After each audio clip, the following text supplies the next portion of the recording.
వెనకటికి ఒక మహారాజు గారు మదపుటేనుగు మీద వస్తున్నాడు. వస్తుంటే అక్కడే కన్నంలో ఉన్నటువంటి ఒక కప్ప పైకి లేచి కాలు పైకెత్తి, ఏమి నేను ఇక్కడ ఉన్నానని తెలియదా, ఇలా వస్తున్నావు, ఒక్క తన్ను తంతాను, పక్క నుంచి వెళ్ళు అంది. రామకృష్ణ పరమహంస శిష్యుడు చూసి పరమహంసని అడిగాడు, అది కప్ప కదా, ఏనుగు మీద కాలు ఎత్తుతోంది ఏమిటి, అలా ఎందుకు జరిగిందని. సమస్తం తెలుసుకోగలిగిన శక్తి పరమహంసకు ఉండేది. ఆయన అన్నారు, ఈరోజు మధ్యాహ్నం ఇలా ఒక వ్యక్తి లాల్చీ వేసుకుని నడిచి వెళ్ళాడు.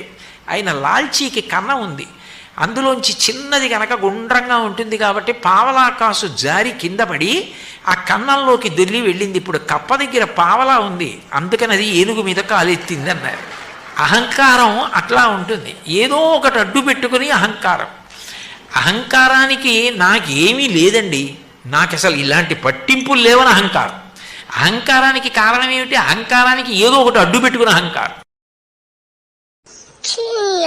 ఏం జీవితం రా బాబు, పండుకొని నడుమంతలు వస్తుందని ఏడితే మా అమ్మ, నువ్వు అంటే పాలిస్తుంది, ఆ అంటే పాలిస్తుంది. ఈ ఇంట్లో ఉన్న వాళ్ళు కూడా అయ్యో పిల్లగాడు ఎడతాడు పాలి, అయ్యో పిల్లగాడు ఎడతాడు పాలి, ఇదే ముచ్చట. అంటే పాలు ఒక్కటేనా, ఇక మాకేం ప్రాబ్లమ్స్ ఉన్నాయా? మేము మనుషులం కాదా మీ లెక్క? మీకంటే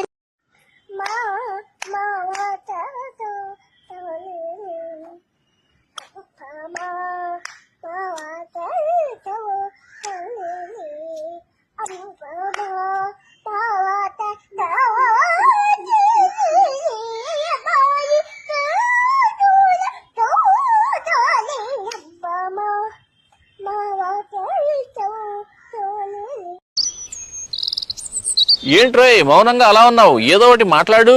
ఎవరితో మాట్లాడినా గొడవ అవుతుంది, అందుకని సైలెంట్ గా ఉండడం బెస్ట్ అని. ఒక్కోడితో మాట్లాడేటప్పుడు ఒక్కో పద్ధతి ఉంటుందిరా, తెలుసుకో. ఫ్రెండ్ తో మాట్లాడేటప్పుడు ఉల్లాసంగా మాట్లాడాలి. అవునా? మరి అమ్మతో మాట్లాడేటప్పుడు ప్రేమగా మాట్లాడాలి. నాన్నతో మాట్లాడేటప్పుడు గౌరవప్రదంగా మాట్లాడాలి. అన్నదమ్ములతో మాట్లాడేటప్పుడు హృదయపూర్వకంగా మాట్లాడాలి. అక్క చెల్లెలతో మాట్లాడేటప్పుడు ఆప్యాయంగా మాట్లాడాలిరా. మరి పిల్లలతో మాట్లాడేటప్పుడు ఉత్సాహం రేకెత్తించే విధంగా మాట్లాడాలి. కష్టంలో ఉన్న చుట్టంతో పాపం సానుభూతిగా మాట్లాడాలి. అధికారులతో మర్యాదగా మాట్లాడాలి. వ్యాపారం చేసే వాళ్ళతో ఖచ్చితంగా మాట్లాడాలి. అదే కస్టమర్స్ తో నిజాయితీతో మాట్లాడాలి. మరి గర్ల్ ఫ్రెండ్ తో తనకి ఎలా మాట్లాడితే ఇష్టమో తెలుసుకుని మాట్లాడాలి. కార్మికులతో మర్యాద పూర్వకంగా మాట్లాడాలి. రాజకీయ నాయకులతో జాగ్రత్తగా మాట్లాడాలి. మరి దేవుడితో నిశ్శబ్దంగా ప్రార్థించాలి. మరి భార్యతో ఫస్ట్ లో నువ్వు సైలెంట్ గా ఉన్నావే, అలా ఉంటూ తను చెప్పేది వినాలి.